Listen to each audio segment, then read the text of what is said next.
Good morning friends, good morning তোমাদের সবাইকে। আজ হচ্ছে আমার শুক্রবার। তো এই শুক্রবারের দিন তোমরা সবাই জানো যে আমি সন্তোষ মায়ের উপোস করি। তো যাই হোক, আজকে দেখো আমার গাছে এই লাল গোলাপটা ফুটেছে, তোমরা দেখতে পাচ্ছ, তো সুন্দর লাগছে দেখতে।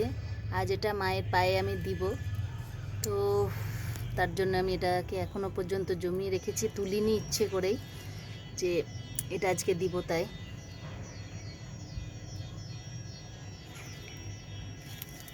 তোমাদেরকে দেখানোর ছিল যে আমার গোলাপটা দেখো কেমন সুন্দর লাগছে দেখতে।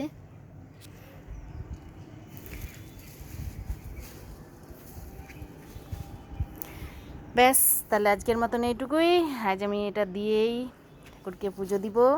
আর এই দেখো জমিয়ে নিয়েছি এত এত ফুল, এগুলোও নিয়ে যাব।